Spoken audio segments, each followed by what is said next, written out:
अदानी जी ने बीजेपी को पिछले 20 साल में कितने पैसे दिए हैं? नहीं, प्लीज बैठिए, प्लीज बैठिए, प्लीज बैठिए। पर अपन को सदन के बाहर ये भी टिप्पणी नहीं करना चाहिए कि अध्यक्ष महोदय माइक बंद कर देते हैं या हमें नहीं दिखाते। ये भी टिप्पणी करना उचित नहीं है, क्योंकि अध्यक्ष जी बट रियलिटी है, आप माइक बंद कर देते हैं। आप कैसे घुस गए, इतनी सफलता कैसे प्राप्त हुई, और सबसे जरूरी सवाल, इनका हिंदुस्तान के प्रधानमंत्री के साथ क्या रिश्ता है और कैसा जानना चाहता है। तो छोड़िए, वो तो प्रधानमंत्री के खिलाफ एलिगेशन लगा रहे हैं बिना नोटिस दिए, बिना कोई डॉक्यूमेंट दिए। सर ये रिकॉर्ड पर नहीं जाना चाहिए सर। केरला, महाराष्ट्र, मध्य प्रदेश, सब जगह एक नाम सब जगह हमें सुनने को मिला, अदानी। यह नाम पूरे हिंदुस्तान में, केरल में, तमिलनाडु में, महाराष्ट्र, कर्नाटका, हिमाचल, कश्मीर, सब जगह अदानी अदानी अदानी अदानी अदानी। और ये नाम नहीं, और इस नाम के बारे में जब लोग बोलते थे मुझसे तो 2-3 सवाल पूछते थे। ये पूछते थे कि ये जो अदानी जी हैं, ये किसी भी बिजनेस में घुस जाता है, ये सफलता प्राप्त कर जाता है, ये कभी फेल नहीं होता। और युवाओं ने मुझसे यह सवाल पूछा कि भाई ये हो क्या रहा है, हम भी सीखना चाहते हैं। मोदी जी ने कहा स्टार्टअप करो, हम भी अदानी जी जैसे बनना चाहते हैं। तो भैया किसी भी बिजनेस में घुस जाओ और एकदम सक्सेस हो जाए। यह पहला सवाल था। दूसरा सवाल था कि ये अदानी जी हैं, ये किसी भी बिजनेस में घुस जाते हैं। पहले ये 1-2 बिजनेस करते थे, अब ये 8-10 सेक्टर्स में काम करते हैं। Airports, data centres, cement, solar energy, wind energy, aerospace and defence, consumer finance, renewables, media. तो उन्होंने मुझसे पूछा कि राहुल जी, हाँ वेट करो, बेटे हाँ, धन्यवाद। पोर्ट्स की बात भी थी। ये भी सवाल पूछा कि भैया एक बात बताइए, राहुल जी बताइए हमें कि अदानी जी का जो नेटवर्थ है वो 3 साल के अंदर, 2014 से लेकर 2022 तक ये $8 बिलियन से $140 बिलियन कैसे हो गया? कैसे हुआ? ये 2014 में अगर आप दुनिया की, मुस्कुरा रहे हैं आप, बीजेपी में है ना आप, तो ये लिस्ट आती है, एक लिस्ट आती है दुनिया के सबसे अमीर लोगों की। इस पे ये 609 नंबर पे थे 14 में। 609 पीछे बिल्कुल। पता नहीं जादू हुआ, दूसरे नंबर पे पहुंच गए। मोदी है तो मुमकिन है। तो मुझसे पूछा यार, बहुत सारे लोगों ने पूछा कि भैया राहुल जी बताइए, हिमाचल में सेब की बात होती है, अदानी जी। कश्मीर में सेब की बात होती है, अदानी जी। पोर्ट्स की बात होती है, अदानी जी। एयरपोर्ट की बात होती है, अदानी जी। इंफ्रास्ट्रक्चर, अच्छा हम सड़क पे चल रहे हैं, मैं पूछूं किसने बनाई, अदानी जी। तो लोगों ने यह भी पूछा कि राहुल जी ये जो अदानी जी जो हैं, इनकी सफलता कैसे हुई, ये इतने बिजनेसेस में कैसे घुस गए, इतनी सफलता कैसे प्राप्त हुई, और सबसे जरूरी सवाल, इनका हिंदुस्तान के प्रधानमंत्री के साथ क्या रिश्ता है और कैसा रिश्ता है, देश जानना चाहता है। तो देश जानना चाहता है। ये देखिए रिश्ता, ये देख लीजिए। प्लीज पोस्टर मान्य ये देख लीजिए, सदस्य, पब्लिक में सर, मान्य सदस्य पोस्टर लीजिए। नहीं, प्लीज पोस्टर नहीं। पोस्टर नहीं है सर। देखिए आप पोस्ट बैठिए, एक मिनट बैठिए। आप पोस्टरबाजी करेंगे तो इधर नहीं, कहेंगे सर। राजस्थान के मुख्यमंत्री का पोस्टर चिपकाएंगे। पोस्टरबाजी के लिए सदन नहीं है। आप बात सर। करें, पोस्टरबाजी नहीं। Speaker sir. आप वरिष्ठ सदस्य हैं, स्पीकर सर। तो पोस्टरबाजी उचित नहीं है। स्पीकर सर, पोस्टरबाजी उचित नहीं है, सर। प्लीज। राजस्थान के मुख्यमंत्री, ये सच्चाई है। This picture was came into the media. चलिए, पोस्टर नहीं, प्लीज। वो लिख दे दो मुझे। हाँ, आ गया। Just right it neatly. तो नहीं स्पीकर सर, वो फोटो है सर, वो पोस्टर नहीं है। आप वरिष्ठ सदस्य हैं। प्राइम मिनिस्टर की पोस्टर और फोटो है फोटो सर, उसमें नियम में बहुत नहीं है। उनका अच्छा सदन चेहरा ने दिख नियम रहा बनाया है। है। उनके वहां पे उनके पीछे अदानी का लोगो है। अदानी जी के हवाई जहाज में घुस रहे हैं। तो मैंने सोचा कि आज के प्रेसिडेंट्स एड्रेस में मैं थोड़ा जो नरेंद्र मोदी जी का और अदानी जी का रिश्ता है उसके बारे में आपको थोड़ा बता देता हूं। प्लीज प्लीज बताइए बताइए। तो वो आप बता देना।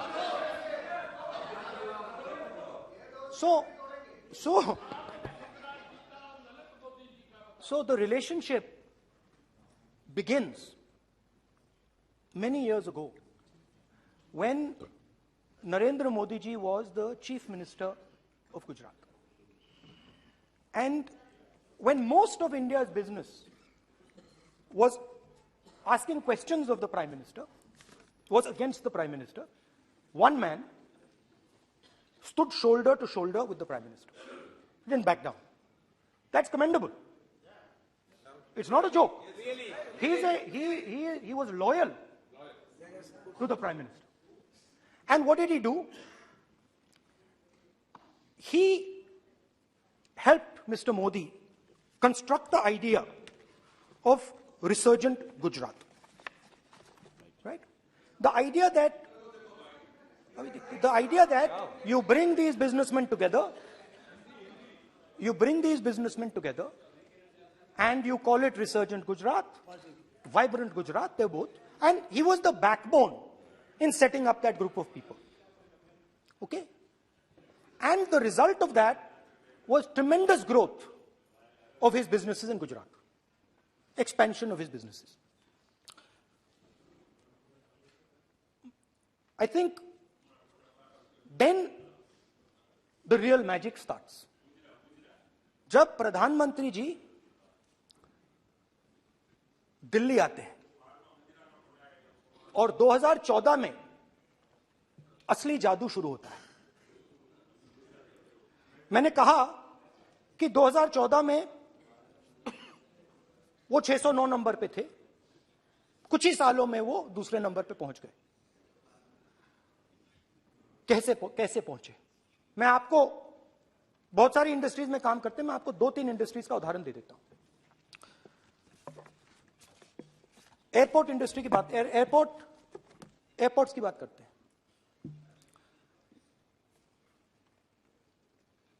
कुछ साल पहले सरकार ने हिंदुस्तान के एयरपोर्ट्स को डेवलप करने के लिए दिया। नियम था, there was a rule that anybody who does not have prior experience in airports cannot be involved in development of these airports. नहीं, गलत नहीं बोल रहा हूं। आप बैठ जाइए।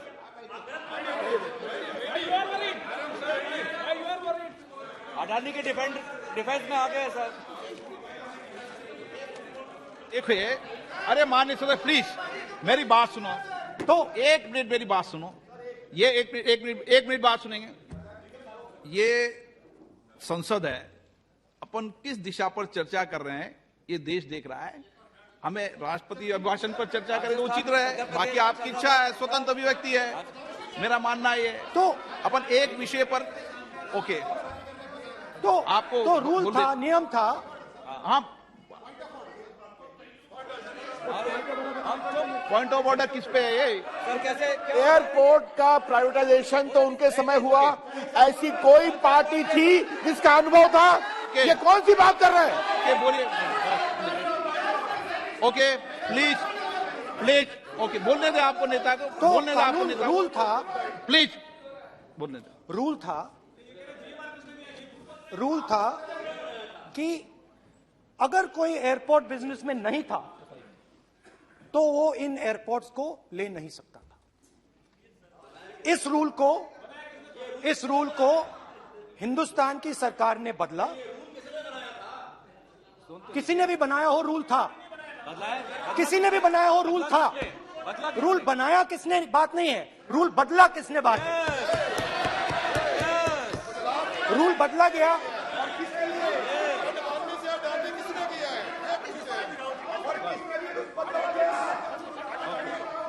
रूल बदला गया।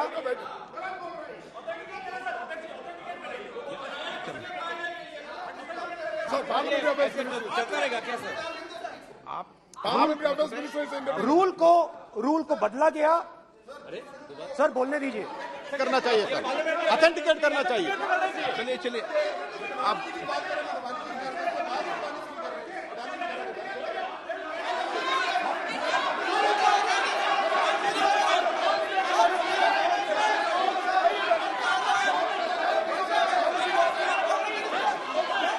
रूल बदला गया सर, स्पीकर सर।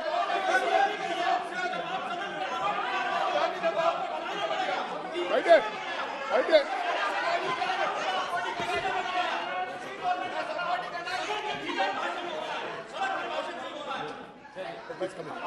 तो ये रूल बदला गया। उस समय मीडिया में इसके बारे में चर्चा हुई थी। रूल बदला गया और अदानी जी को 6 एयरपोर्ट्स दिए गए।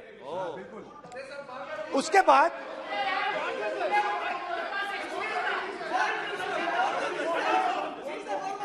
after that India's most strategic profitable airport, Mumbai airport, was taken away by GVK, hijacked by using the agencies. The agencies को CBI, ED का प्रयोग कर GVK पर दबाव डालकर हिंदुस्तान की सरकार ने उस एयरपोर्ट को अदानी जी के हाथों में कर दिया। रिजल्ट क्या आया? रिजल्ट आया कि एयरपोर्ट्स में आज अदानी जी 24% हिंदुस्तान की एयर ट्रैफिक को अपने एयरपोर्ट से निकालते हैं और 31% एयर फ्रेट उनके एयरपोर्ट्स में से निकलता है। अब यह काम हिंदुस्तान की सरकार और हिंदुस्तान के प्रधानमंत्री जी ने फैसिलिटेट किया।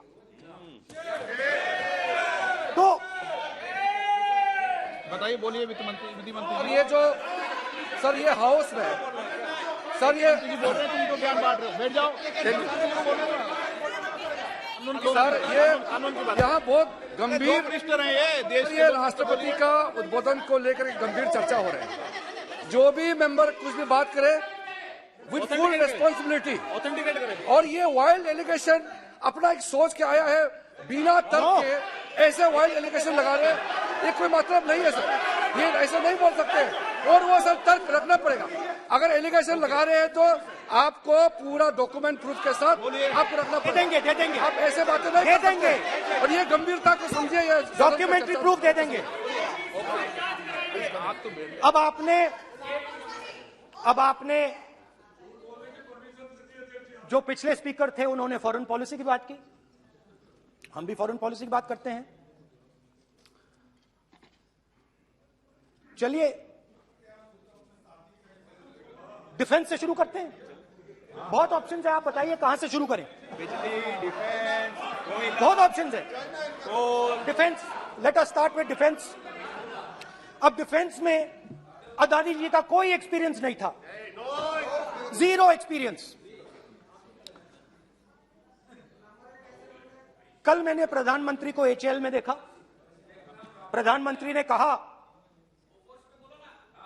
प्रधानमंत्री जी ने कहा कि गलत आरोप लगाया, मगर रियलिटी तो यह है कि एचएएल का जो कॉन्ट्रैक्ट था 126 हवाई जहाजों का, वो अनिल अंबानी को चला गया और अनिल अंबानी बैंकरप्ट हो गया। वहां भी फैसिलिटेशन था। अब देखिए, और ये जो फ्यूचर एंटरप्रेन्योर्स हैं, जो बिजनेस स्कूल हैं, हार्वर्ड यूनिवर्सिटी जैसे स्कूल हैं, इनको इसका केस स्टडी, इसकी केस स्टडी बनानी चाहिए, शायद बने। How to use government power to build individual businesses, case study. तो अब देखिए, अदानी जी की डिफेंस में इंटरेस्ट देखिए। एल्बिट कंपनी के साथ हिंदुस्तान में अदानी जी ड्रोन्स बनाते हैं। ड्रोन्स को हिंदुस्तान की एयरफोर्स, आर्मी, नेवी के लिए रिफिट करते हैं। अदानी जी ने यह काम कभी नहीं किया है पहले। एचएएल यह काम करती है। हिंदुस्तान में और भी कंपनीज हैं जो यह काम करती हैं, मगर प्रधानमंत्री जी इजरायल जाते हैं और उसके एकदम बाद अदानी जी को यह कॉन्ट्रैक्ट मिल जाता है, मगर एक नहीं मिलता। यह मत सोचिए कि सिर्फ एक कंपनी की बात हो रही है, यह इंडस्ट्रीज की बात होती है। यहां पे जैसे मैंने आपको दिखाया, एयरपोर्ट का पूरा सिस्टम उठा के ले गए, 30% मार्केट शेयर एयरपोर्ट में ले गए, वैसे ही डिफेंस में करा। तो 4 डिफेंस की इनके पास कंपनीज हैं। यह काम इन्होंने कभी नहीं किया। स्मॉल आर्म्स, जिसमें टवॉर है जो हमारी स्पेशल फोर्सेस यूज करती है, आर्मी यूज करती है, जिसमें गलील स्नाइपर राइफल है, यह सब अदानी जी बनाते हैं। सीधा स्ट्रेट इजरायल में प्राइम मिनिस्टर जाते हैं, प्राइम मिनिस्टर के साथ वहां पे मतलब बीच में पैदल चलते हैं और फिर जादू से पीछे से इंडिया का फर्स्ट कॉम्प्रिहेंसिव एमआरओ मिल जाता है मेंटेनेंस के लिए, जहाजों के मेंटेनेंस के लिए। स्मॉल आर्म्स का बिजनेस मिल जाता है, इजरायली जो ड्रोन्स हैं उसका बिजनेस मिल जाता है। मतलब जो हिंदुस्तान और इजरायल का डिफेंस का रिश्ता है वो पूरा पूरा अदानी जी के हाथ में चला जाता है, खत्म कहानी। हाँ, उसमें पेगासस भी है, तो पता नहीं वहां से क्या मतलब, पेगासस कैसे आया, क्या हुआ, किसने दिया। अच्छा, एक और बड़ी इंटरेस्टिंग चीज है, एक कंपनी है अल्फा डिफेंस, जो डिफेंस इलेक्ट्रॉनिक्स का काम करती है, एवियोनिक्स का काम करती है, और बहुत स्ट्रेटेजिक कंपनी है। वो भी अदानी जी के हवाले कर दी गई, अदानी जी ने एक्वायर कर लिया। तो आपने देखा कि एयरपोर्ट्स का बिजनेस 30% मार्केट शेयर, हिंदुस्तान और इजरायल का जो वेपन्स का बिजनेस है 90% उठा के ले गए। एक विजिट, ये है फॉरेन पॉलिसी। चलिए, अब मैंने आपको इजरायल की बात बताई, ऑस्ट्रेलिया चलते हैं। ऑस्ट्रेलिया चलिए। ऑस्ट्रेलिया में अदानी जी जाके, क्यों आप तो डिबेट करना चाहते थे, आप भी तो डिबेट करना चाहते थे। आपने बोला था कोई भी विषय पे डिबेट हो, तो हो गया अब डिबेट। अब क्यों डर रहे हो डिबेट से? अब क्यों डर रहे हो डिबेट से? क्यों डर रहे हो? जब हमने जेपीसी की मांग की, आपने बोला सदन में उठाओ। अब क्यों डर रहे हो? अब क्यों डर रहे हो? अब क्यों डर रहे हो? आप चर्चा से क्यों डर रहे हो? चर्चा से डर रहे हो आप?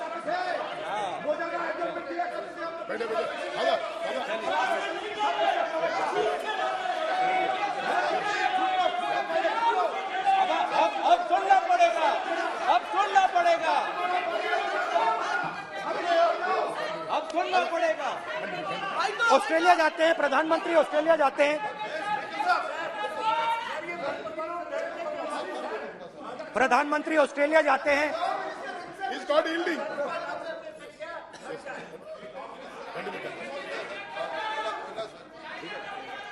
ऑस्ट्रेलिया जाते हैं, कैब नंबर बताएं। 369। सर ये क्या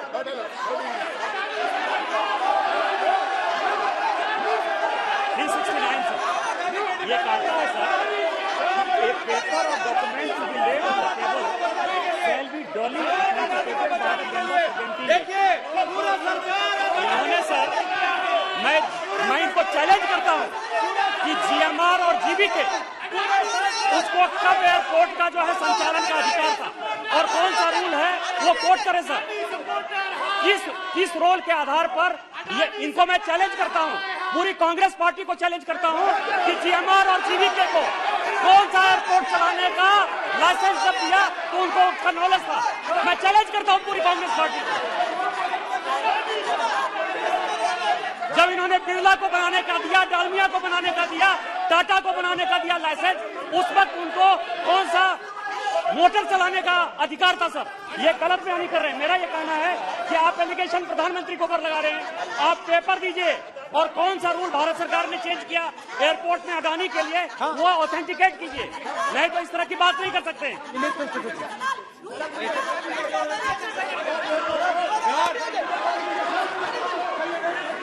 करना पड़ेगा, ऑथेंटिकेट करना पड़ेगा। राहुल गांधी जी आपको ऑथेंटिकेट करना पड़ेगा।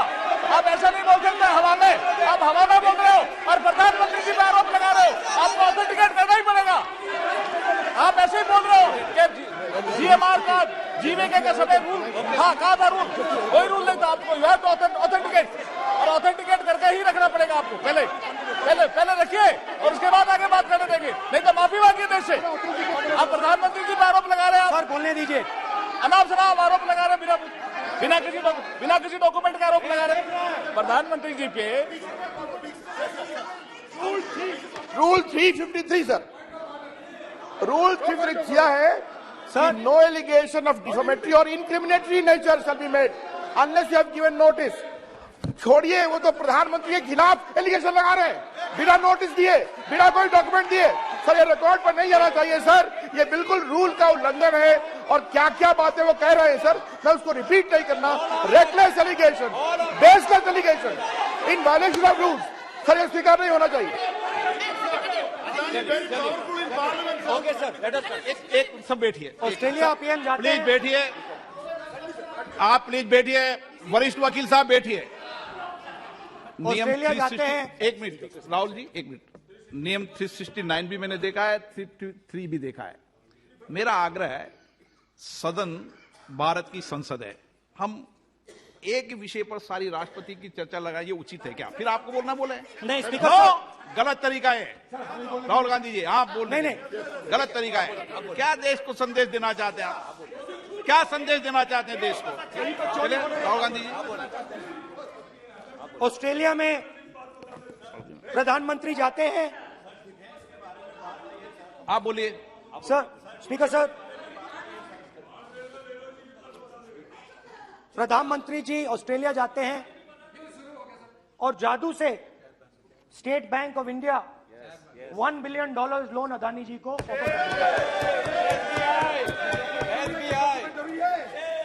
सर इसका भी डॉक्यूमेंट जरूरी है क्या, बताओ। मोदी जी, आपका सरकार की बात है। अधीर प्लीज। उसके बाद मैं उदाहरण दे रहा हूं, पूरी दुनिया में मोदी जी जाते हैं, घूमते हैं, तो मैं बता देता हूं क्या होता है वहां पे। बांग्लादेश में गए, हाँ काम पे ही जा रहे हैं, वही तो बोल रहा हूं, काम पे जा रहे हैं। बांग्लादेश जाते हैं, मोदी जी की पहली ट्रिप होती है बांग्लादेश में। वहां पे बांग्लादेश को इलेक्ट्रिसिटी बेचने का डिसीजन लिया जाता है। कुछ ही दिन बाद बांग्लादेश पावर डेवलपमेंट बोर्ड 25 साल का कॉन्ट्रैक्ट अदानी जी के साथ साइन कर देता है। 1500 मेगावाट इलेक्ट्रिसिटी का कॉन्ट्रैक्ट अदानी जी। चलिए वहां से श्रीलंका चलते हैं।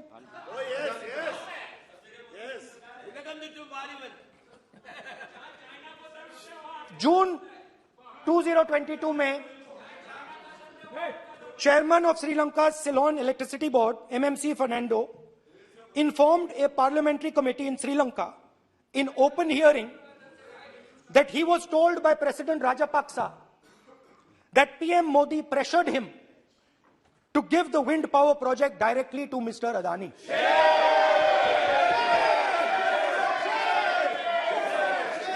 मतलब श्रीलंका इलेक्ट्रिसिटी बोर्ड के चेयरमैन कहते हैं कि उन्होंने राजापाक्सा जी ने कहा कि हिंदुस्तान के प्रधानमंत्री ने उनको कहा है कि ये विंड पावर का प्रोजेक्ट है, ये अदानी जी को देना है। तो ये रही आपकी फॉरेन पॉलिसी। ये हिंदुस्तान की फॉरेन पॉलिसी नहीं है, ये अदानी जी की फॉरेन पॉलिसी है, उनके बिजनेसेस बनाने की फॉरेन पॉलिसी है। अब यात्रा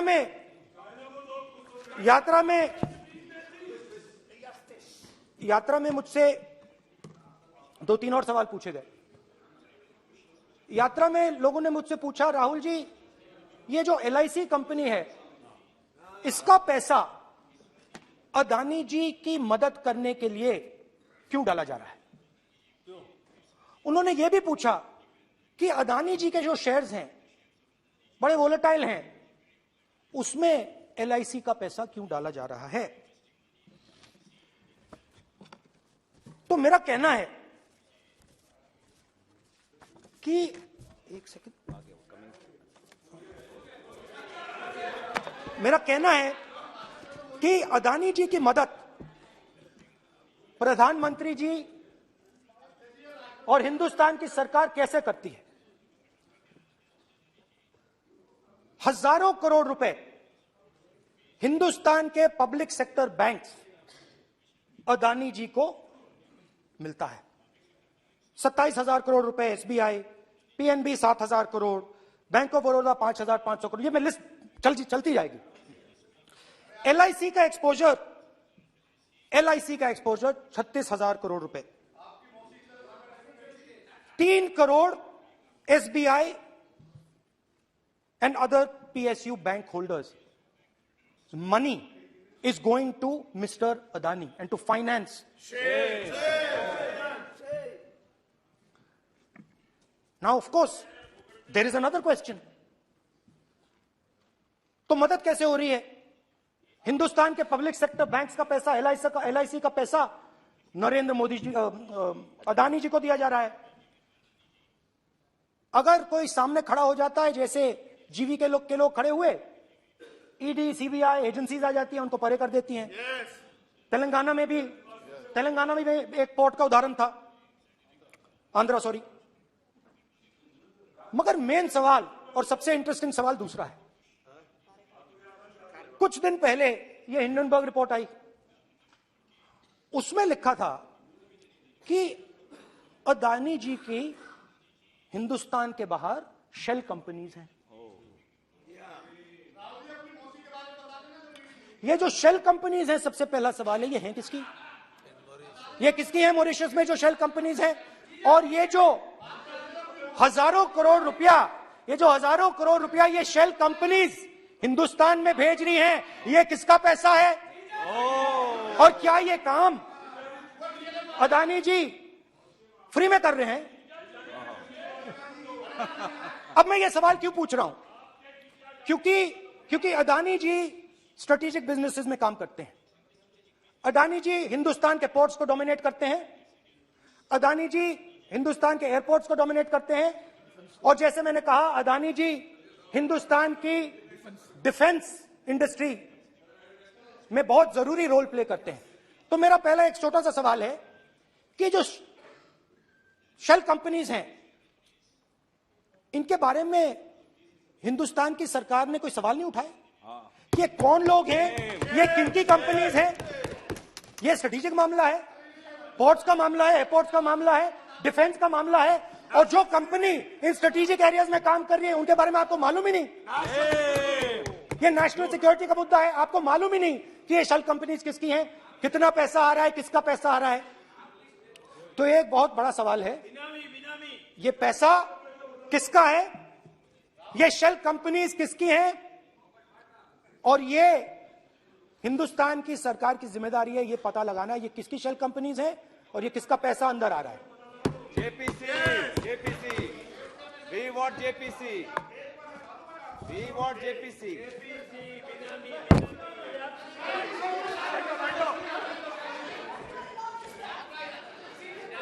अच्छा,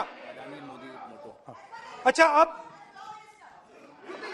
अच्छा अब चलिए छोटा सा बजट के बारे में बता देता हूं। 2022 में अदानी जी अनाउंस करते हैं कि वो $50 बिलियन इन्वेस्ट करेंगे to build the world's largest green hydrogen ecosystem. और इस बजट में बीजेपी की सरकार निर्मला सीतारमण जी कहती हैं हम ग्रीन हाइड्रोजन के लिए बहुत ह्यूज इंसेंटिव्स देंगे। 19,700 करोड़ रुपए हम ग्रीन हाइड्रोजन के लिए देंगे, मतलब अदानी जी को देंगे। अदानी बजट में अदानी जी के लिए 50 नए airport, coastal shipping, horticulture, grain storage, ये सब काम आप कर रहे हैं। तो मेरे सिर्फ कल प्रधानमंत्री जी आज कल भाषण देंगे, मेरे उनसे 2-3 छोटे से सवाल हैं। मेरा प्रधानमंत्री जी से 2-3 सवाल हैं। पहले अदानी जी के हवाई जहाज में मोदी जी जाते थे, अब मोदी जी के हवाई जहाज में अदानी जी जाते हैं। पहले लोकल मामला था, फिर नेशनल मामला हो गया, उसके बाद इंटरनेशनल मामला हो गया। अदानी जी के लिए बोरिस जॉनसन का बेटा काम करता है, आपको पता नहीं मालूम है या नहीं मालूम? भाई सॉरी, नहीं बेटा भी, भाई काम करता है। तो ये मामला पहले गुजरात का मामला था, फिर ये हिंदुस्तान का मामला हुआ, अब ये इंटरनेशनल मामला हो गया है। तो मेरा सवाल प्रधानमंत्री जी से, और सिंपल सवाल है, प्रधानमंत्री जी आपकी फॉरेन ट्रिप्स पे अदानी जी और आप कितनी बार एक साथ गए? अदानी जी, how many times did you travel together with Adani ji? How many times did Adani ji join you later on a visit? How many times did Adani ji travel to a country immediately after you did? And in how many of these countries after you visited did Adani ji get a contract? Also an important question, जरूरी सवाल, अदानी जी ने BJP को पिछले 20 साल में कितने पैसे दिए हैं? इलेक्टोरल बॉन्ड्स में कितना पैसा दिया है?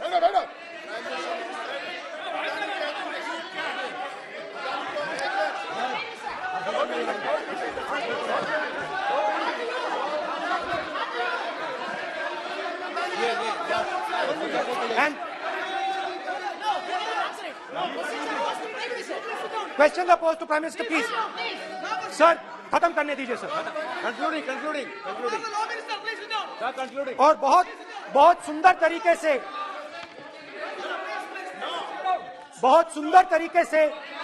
वो और मैं सिर्फ इतना कहना चाहता हूं, राहुल जी अभी आप सीनियर एमपी हो गए हैं, आप एक सीनियर एमपी हो चुके हैं। हम लोग एक्सपेक्ट करते हैं कि इस सदन का सदस्य होने के नाते जो भी बातें आप करेंगे गंभीरता से आप बात करेंगे। बाहर आप जो भी भाषण देते हैं हम लोग उसको रोक नहीं सकते हैं। इस सदन के अंदर में जो भी बात कही जाती है पूरा गंभीरता के साथ, प्रमाण के साथ कहे जाना चाहिए, ये परंपरा है। और राहुल जी ने कहा कि प्रधानमंत्री विदेश घूमने जाते हैं, तो मैंने आज